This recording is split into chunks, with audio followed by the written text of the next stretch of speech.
নমস্কার।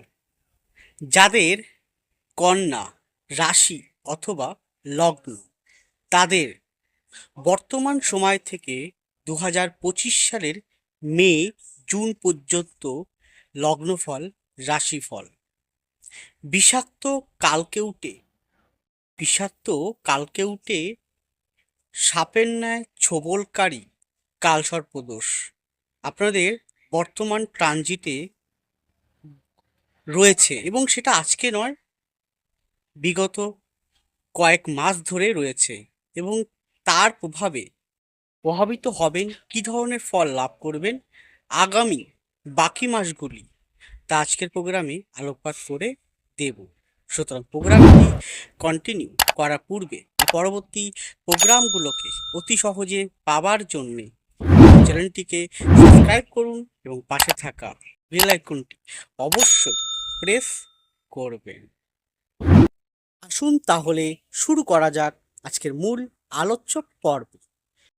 দেখুন, আপনাদের যেটাই হোক, কন্যা লগ্ন হতে পারে অথবা কন্যা রাশি হতে পারে, কালসর্প দোষ বা কালসর্প যোগ এটি নির্মাণ করে যখন আপনাদের লগ্ন, রাশি এবং সপ্তমে রাহু কেতুর অবস্থান হেতু। তাহলে বর্তমানে আপনাদের রাশি বা লগ্নতে কেতুর অবস্থান রয়েছে, উল্টো দিকে সপ্তমভাবে রাহু রয়েছে। তাহলে এটা কালসর্প দোষের আন্ডারে পড়ছে। তাহলে এর প্রভাবে সবাই কি প্রভাবিত হবে? না। তাহলে কারা প্রভাবিত বেশি হবে? যাদের হরোস্কোপে অলরেডি কালসর্প দোষ রয়েছে তাদের জীবনে বেশি অ্যাক্টিভ হবে, আর যাদের রয়েছে কিন্তু সামান্য পরিমাণে তারাও অ্যাক্টিভ হবে, যাদের নেই তারাও কিন্তু অ্যাক্টিভ হবে সীমিত মাত্রা। কি ধরনের ফল লাভ করবেন সেটা ভেঙে ভেঙে আলোকপাত শুরু করছি। প্রথমেই আসুন আপনাদের মন মানসিকতা। দেখুন, আপনার রাশিটি যদি হয় কন্যা, কারণ কন্যার ঘরে চন্দ্র অবস্থান রয়েছে, তাহলে সেখানে কেতুর অবস্থান রয়েছে। নিশ্চয়ই আপনারা অবগত, জানেন যে চন্দ্র কেতুর যোগ মানসিকভাবে ভারাক্রান্ত করে দেয়। কেতু যে স্থানটা বসে সেই স্থানটাকে সে ব্লক করে দেয়। যেমন আমি যদি কারোর নাম্বার ব্লক করে দিই, সেই ব্যক্তি আমাকে ফোন করেও পাবেন না।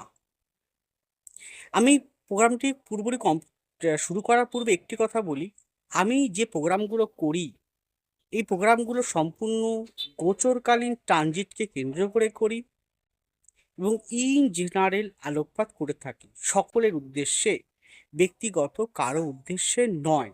আবারও বলছি, সমস্ত প্রোগ্রামগুলো করি আমি ইন জেনারেল, সকলের উদ্দেশ্যে, ব্যক্তিগত কারো উদ্দেশ্যে নয়। ব্যক্তিগত জন্মকুণ্ডলী অবশ্যই বিচার্য।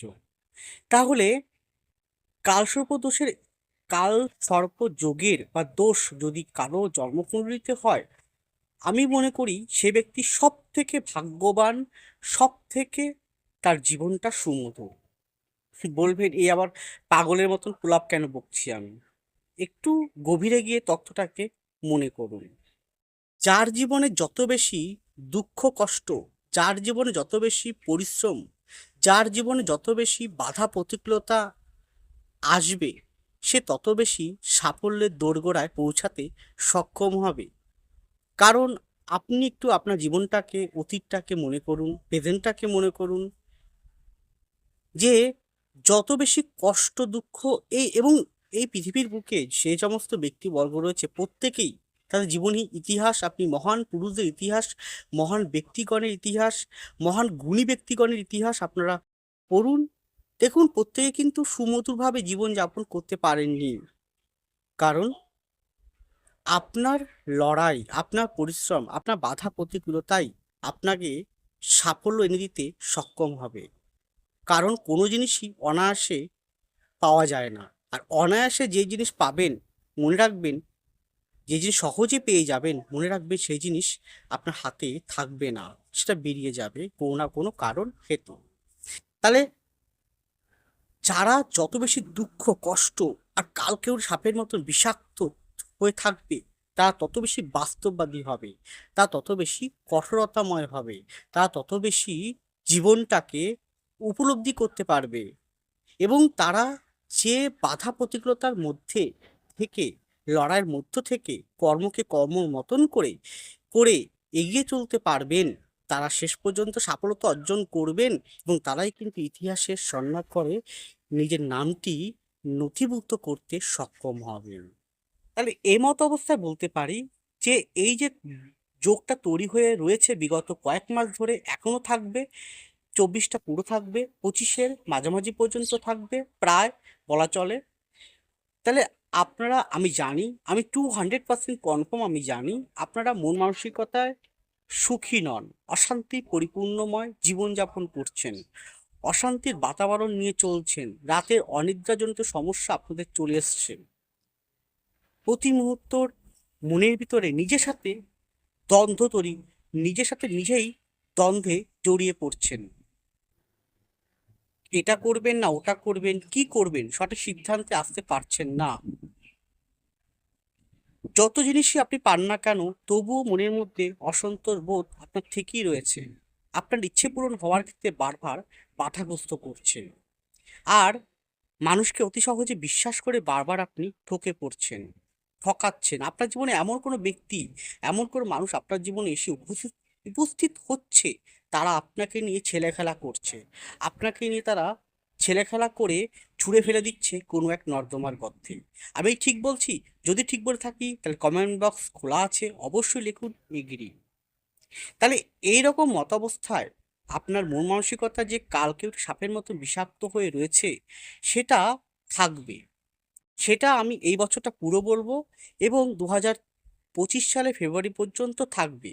তথাপি যেহেতু আপনাদের ভাগ্যস্থানে বৃহস্পতির অবস্থান হেতু তার দৃষ্টি একটা পড়ছে আপনার রাশি বা লগ্নতে, তাহলে সেখানে কিন্তু অলরেডি কেতুর অবস্থান রয়েছে। তাহলে আপনারা নিশ্চয়ই জানেন যে বৃহস্পতি এবং কেতু একই গ্রুপের মেম্বার। সেখানে বৃহস্পতি কিন্তু আপনাদের কিছুটা ব্যালেন্স সৃষ্টি করবে মনে শান্তির জায়গায় সঠিক সিদ্ধান্ত নেওয়ার ক্ষেত্রে। তার জন্য কিন্তু আপনার হরস্কোপে অবশ্যই বৃহস্পতিকে ভালো থাকতে হবে, আর সর্বোপরি শনিকে ভালো থাকতেই হবে। যদি শনি বৃহস্পতি ভালো থাকে, তাহলে কঠিনময় পরিস্থিতির মধ্য থেকেও আপনি কিন্তু সহজে এবং বাধা প্রতিকূলতাকে টপকে সাফল্য, মনের শান্তির জায়গা আনতে পারবেন। এটা আমি কনফার্ম। এরপরে আসছি আপনাদের শরীর স্বাস্থ্য। দেখুন, এই ক্ষেত্রে বলতে পারি, প্রথম বলবো অ্যাংজাইটিস, হাইপার টেনশন, পেটের সমস্যা, অর্থোপেডিক, আর্থারাইটিস, লিভার, ঠান্ডার ধাস, ঠান্ডা জাতীয় বিষয়, বুকে কপিত্ত জমা, বুকে যে কোনো প্রকার পেইন হওয়া, এই সমস্ত রোগগুলোর প্রাদুর্ভাব বৃদ্ধি হতে পারে। তাই যদি মনে হয় অবশ্যই টু বি ডক্টর। এরপরে আসি আপনাদের সাংসারিক জীবন। এই ক্ষেত্রে বলবো সপ্তমভাবে যেহেতু রাহুর অবস্থান রয়েছে এবং আপনাদের ষষ্ঠভাবে ষষ্ঠপতি পঞ্চমপতি শনি রয়েছে, তাই সেই হিসেবে আপনার উল্টো দিকে মানুষের সাথে আপনার কোনো না কোনো কারণ হেতু প্রায়শই অশান্তির বাতাবরণ তৈরি হবে। আপনার হাজব্যান্ডের সাথে হোক, আপনার পরিবারের যে কোনো ব্যক্তির সাথে হোক, অযথাই ঝুট ঝামেলার মধ্য দিয়ে তৈরি হতে চলেছেন। আপনার নামে অনেক বদনাম ছড়াবে, অনেক প্রতিবাদ দেবে, আপনার বিরুদ্ধে অনেক সমালোচনার ঝড় উঠবে। কিন্তু এটা বলতে পারি যে ভাগ্য বিড়ম্বনার হেতু কিছুটা বিড়ম্বনা পেলেও 2025 সালের ফেব্রুয়ারি পর থেকে আস্তে আস্তে আপনারা সংসার জীবনের ক্ষেত্রে অনেকটাই সুমধুরভাবে এগিয়ে যেতে সক্ষম হবেন।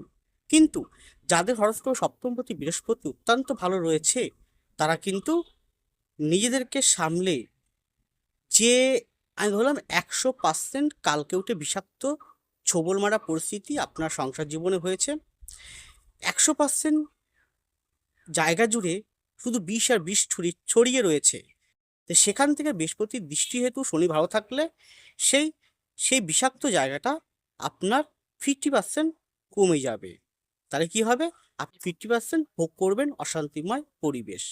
এরপরে আসি কন্যার যা জাতক জাতিকা রয়েছেন, যারা বিবাহিত হননি, মানে বিবাহ করবেন, তাদের বিবাহ যোগ কিন্তু চলছে। কিন্তু বিবাহ করার পূর্বে অবশ্যই জটক বিচার করাটা বাঞ্ছনীয়, কারণ আপনার উল্টো দিকে কিন্তু রাহু রয়েছে। তো আপনাকে এমন কোনো ব্যক্তি আপনার জীবন প্রবেশ করিয়ে দেবে যাকে আপনি বিবাহ করবেন। সঠিক জটক বিচার যদি না করে বিবাহ করেন, খোঁজ খবর না নিয়ে বিবাহ করেন, তাহলে এই বিবাহ পরবর্তীকালে কিন্তু ভালো হবে না। তাই জটক বিচার করে খোঁজ খবর নিয়ে বিবাহ করাটা বাঞ্ছনীয়। আপনার প্রথম বিবাহ হোক, দ্বিতীয় বিবাহ হোক, আপনার ডিভোর্স হয়ে গেছে আরেকটা বিবাহ করবেন, সেক্ষেত্রে হোক, যে কোনো ক্ষেত্রে হোক, বিবাহের জন্য সময়টা মধ্যম প্রকৃতির হতে পারে, কিন্তু তথাপি একটু যাচাই করে বিবাহ করাটা উচিত। এরপরে আসি সন্তান বিষয়ক। দেখুন, পঞ্চম ভাবে বৃহস্পতির দৃষ্টি আছে, অর্থাৎ সেই হিসেবে বলা যেতে পারে সন্তান আপনি নিতে পারেন, সন্তান ধারণ করতে পারেন। অবশ্যই জায়গাটা মধ্যম প্রকৃতি রয়েছে, তথাপি শরীর স্বাস্থ্য কিছু নেগেটিভ থাকার জন্য সন্তান বাধাগ্রস্ত হতে পারে। তাই ডক্টরের পরামর্শ ছাড়া সন্তান ধারণের চেষ্টা করবেন না। তার সঙ্গে অবশ্যই ব্যক্তিগত জন্মকুণ্ডলীটাও বিচার করাতে হবে। এখানে ছোট্ট একটা বিজ্ঞপ্তি, যা আমি প্রতিবারই বলি, আবারও বলছি। আপনি কন্যা লগ্নের রাশির জাতিকা। আপনার হতে পারে সংসার জীবন নিয়ে, আপনার হতে পারে সন্তান নিয়ে, আপনার হতে পারে কেরিয়ার নিয়ে, আপনার হতে পারে অর্থনীতি নিয়ে, আপনার হতে পারে মন মানসিকতা নিয়ে, আপনার হতে পারে আইনগত সমস্যা নিয়ে, আপনার হতে পারে ধার দেনা ঋণগ্রস্ত বিষয় নিয়ে, আপনার হতে পারে শত্রু নিয়ে, আপনার হতে পারে যে কোনো সমস্যা নিয়ে। যদি প্রকৃত অর্থে আপনি সমস্যার জর্জরিত থাকেন, দিশা খুঁজে পাচ্ছেন না, কি করবেন আর কি করা উচিত হবে না, আর কি করা উচিত হবে, সিদ্ধান্ত সঠিক আসার জন্য ভাগ্য পরিবর্তনে না এসে, ভাগ্য পরিবর্তনের না আশায় না এসে, ভাগ্যের সঠিক পথটা দেখার আশায়, এবং কোন কর্মের মাধ্যম দিয়ে নিজেকে সুরক্ষিত প্রদান করবেন, আগামী বাকি মাসগুলো আপনার জীবনে কি ঘটনা ঘটতে চলেছে, আপনার সন্তান, আপনার পরিবারের যে কোনো মেম্বারের কি ঘটনা ঘটবে, আগামী দিনটা কীভাবে চলতে হবে, তার সঠিক একটা রূপরেখা যদি আপনারা পেতে চান, জানতে চান, তাহলে অবশ্যই আসতে পারেন। আমি প্রতি শুক্রবার কলকাতার শোভাবাজার চেম্বারে আমি থাকি। এছাড়াও নিজেও বাড়ি যাত্রা চেম্বারেও আমি থাকি। স্ক্রিনে যাচ্ছে ফোন নাম্বার ও ডিসক্রিপশন বক্সে ফোন নাম্বার দেওয়া রয়েছে। অবশ্যই যোগাযোগ করুন, আপনাকে সঠিক পথ আমি দেখাতে বাধ্য। এরপরে আসি সন্তান বিষয়ক নিয়ে। দেখুন, পঞ্চমপতি ও ষষ্ঠপতি শনি, সে বৃহস্পতি নক্ষত্র নিয়ে আছে, সে নবমে রয়েছে বৃহস্পতি, আপনাকে দৃষ্টি করছে। কিন্তু পঞ্চমপতির শনির দ্বিতীয় রাহু রয়েছে, সন্তান এবং সেই রাহু আপনাকে দৃষ্টি করছে। তো সন্তান নিয়ে উদ্বিগ্ন চিন্তা, এটা কিন্তু মারাত্মক পরিমাণে বাড়বে। সন্তান এখানে, যদি সন্তান আপনার হয়ে থাকে অনেকটা অনেকটা বয়স্ক, তো সন্তান বিবাহিত জীবনযাপন করছে, সন্তানের ঘরে সন্তান আছে, সন্তানের কর্ম আছে, চাকরি করছে, ব্যবসা করছে, যে কোনো বিষয় নিয়ে সন্তান হয়তো প্রচণ্ড পরিমাণে সমস্যাবহুল জীবনযাপন করছে। তা সেটার প্রতি নজর রেখে দেখা উচিত সন্তানের হরোস্কোপটি কি কথা বলছে, পারলে একবার সন্তান হরোস্কোপটি বিচার করার। এখানে কিন্তু বলে রাখি, সন্তান নিয়ে চিন্তা আপনার বাড়বে। সন্তানের অযথা সন্তান সন্তান যে কোনোভাবে যে কোনো ব্যক্তির প্রতারণার শিকার হতে পারে। সন্তানের মন মানসিকতার ক্ষেত্রে একটা নেগেটিভ বাতাবরণ আসতে পারে, এবং তার থেকে বড় হচ্ছে সন্তান শরীর স্বাস্থ্য নিয়ে কিন্তু প্রায়শই কিন্তু ভুগতে পারে। তাই সন্তানের প্রতি ডক্টর দেখানো অতি আবশ্যক। এরপরে আসি, শত্রুর সংখ্যা 3 গুণ থেকে 3 গুণ বাড়বে। আপনি যত ভালোই কাজ করুন না কেন, এই কালসর্প দোষের কারণে এই যে অ্যাক্সেস রয়েছে আপনার রাশি লগ্নের রাশি এবং লগ্নের এবং সপ্তম ভাবের মাঝখানে, তো অতএব আপনাকে কিন্তু শত্রুর যারা জর্জরিত হয়ে আপনাকে ধার দেনা পাওনাদাররা, এদের জ্বালায় জর্জরিত হয়ে শত্রু বৃদ্ধি কিন্তু 3 গুণ বেড়ে যাবে। তা সেইগুলোর প্রতি কন্ট্রোল এই মুহূর্তে হয়তো হবে না, কিন্তু আশা করছি এই বছর শেষের দিক থেকে আস্তে আস্তে সেই জায়গাটা ক্লিয়ার হতে শুরু করতে চলবে। আর সবথেকে ভালো কথা, এই যে কালসর্প দোষ বা কালসর্প যোগ, এটা কাটার পর দেখবেন আরও আপনারা কিন্তু জীবনটাকে সুন্দর করে গড়ে তুলতে পারছেন। লাস্ট পয়েন্টে আসবো আপনাদের কর্মজীবন, অর্থনৈতিক জীবন। এখানে বলে রাখি, আপনি চাকরি করুন বা ব্যবসা করুন, কর্মস্থলে কর্মক্ষেত্রে ওঠাপড়া থাকবে, বাধা বিপত্তি থাকবে, তর্ক বিতর্ক থাকবে। আপনি সত্যিকারে অনেস্টলি পরিশ্রম সহকারে কর্ম করছেন, তথাপি আপনার উচ্চপদস্থ ব্যক্তি সহকর্মীরা আপনার কাজের প্রতি সন্তুষ্ট হতে পারছে না, সেহেতু কিছু মনোমালিন্য ভুল বোঝাবুঝি হতে পারে, সেটাকে আপনাকে চুপচাপ ঠান্ডা হয়ে চলতে হবে। আমি প্রথমে আসি ব্যবসার জায়গায়। যারা এক্সপোর্ট ইম্পোর্ট করছেন তাদের জন্য অনেকটা ভালো। যা শিক্ষা সংক্রান্ত বিষয়ের সঙ্গে যুক্ত আছে বা শিক্ষা বিষয়ের সঙ্গে শিক্ষার যে কোনো সামগ্রী, যেমন খাতা বই, ম্যাগাজিন, প্রকাশনী, যে কোনো স্কুল কলেজের যে কোনো সামগ্রী আপনি বিক্রি করছেন বা নিজস্ব প্রাইভেট টিউশনি আছে বা কোনো শিক্ষা প্রতিষ্ঠান আছে, সেক্ষেত্রে অনেকটাই বৃহস্পতিভাবে প্রভাবিত হতে পারেন বা ভালো উন্নতি লাভ করতে পারেন। এছাড়াও যারা এখানে ব্যাংক রিলেটেড কর্ম করছেন, টাকা সংক্রান্ত বিষয়ে কর্ম করছেন, কোনো এলআইসি, জিআইসি, ট্যাক্স রেভিনিউ, সুদের ব্যবসা, মাইক্রো ফাইন্যান্স, এইরকম টাইপের যে ব্যবসাগুলো করছেন টাকা সংক্রান্ত অর্থ সংক্রান্ত বিষয়ে, সেক্ষেত্রে গ্রোথ আছে, অবশ্যই আছে। কিন্তু কাকে লোন দিচ্ছেন, কোথায় লোন দিচ্ছেন, ভালো করে খোঁজখবর নিয়ে তবেই কিন্তু কাজটি করবেন, নচেত কিন্তু চিটিংবাজের পাল্লায় কিন্তু আপনারা পড়তে পারেন। যেহেতু সপ্তমে রাহুর অবস্থান রয়েছে, তো আপনাকে দিয়ে এমন কোনো কর্ম আপনাকে দিয়ে করিয়ে দেবে, যে কর্ম কিন্তু হয়তো সেটা বৈধ হবে না, অবৈধ। তাহলে অবৈধ কর্মর প্রতি আপনারা, আমি বলবো, যাবেন না। নবমে ভাগ্যস্থানে বৃহস্পতি আছে, আপনাদের পঞ্চমপতি ষষ্ঠপতি শনি রয়েছে বৃহস্পতি নক্ষত্রে। যারা অবৈধ কর্ম বা অবৈধ পথে ইনকাম করার জন্য এগোচ্ছেন তারা কিন্তু ভালো হবে না, তাদের কিন্তু আরো দুর্ভোগ ভোগ করতে হবে আগামী কয়েক। ব্যবসার মধ্যে এখানে যারা hotel, restaurant, tour and travels, খাদ্য খাবার, এই জাতীয় এই জাতীয় বিষয়ের সঙ্গে যুক্ত আছেন, তাদের ক্ষেত্রে কিছুটা গ্রোথ আপনারা অবশ্যই পাবেন।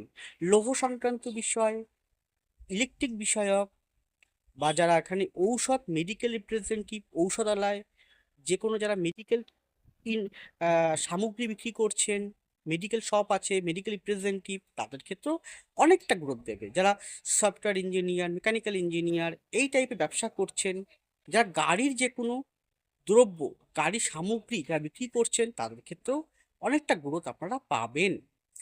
এখানে যারা কাঠ নিয়ে কাজ করছেন, কাঠের যে কোনো শৌখিন দ্রব্য নিয়ে কাজ করছেন, তাদের ক্ষেত্রেও ভালো দেবে।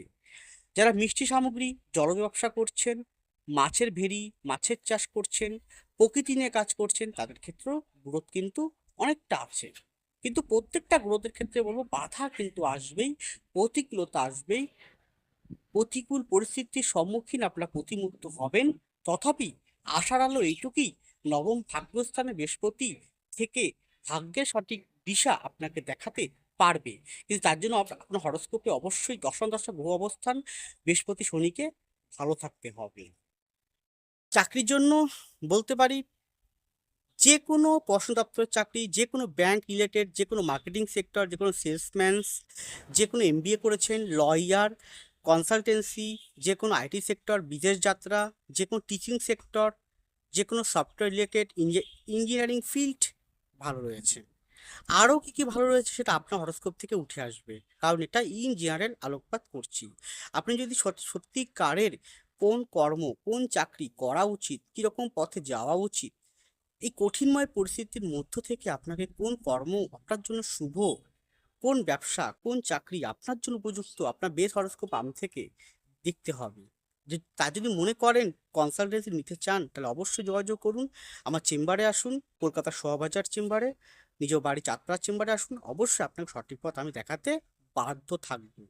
আর লাস্টে একটাই কথা বলবো, ধার দেনা, ঋণগ্রস্ত, ধার নেওয়া বা দেওয়া, এটা এই মুহূর্তে করবেন না। যদি করে বসেন তাহলে কিন্তু বড় সমস্যায় পড়তে পারেন। আর কালকেও তো বিষাক্ত, কালোময়, অন্ধকারময় যে কালসর্প দোষ রয়েছে, এটা আপনাকে কখনোই ধ্বংস করতে আসেনি, এটা আপনাকে বাস্তব শিক্ষা শিক্ষিত করতে এসেছে, বাস্তব শিক্ষায় জাগরণ করতে এসেছে, বৈপ্লবিকভাবে আপনাকে উন্নতির পথে নিয়ে যাওয়ার জন্য এসেছে। আর যত আপনি কষ্ট পাবেন, যত দুঃখ পাবেন, মনে করবেন সুখের দিন আপনার সামনে তাড়াতাড়ি আসতে বাধ্য হবে। ভালো থাকুন, সুস্থ থাকুন, এগিয়ে চলুন। নমস্কার, জয় মা তারা।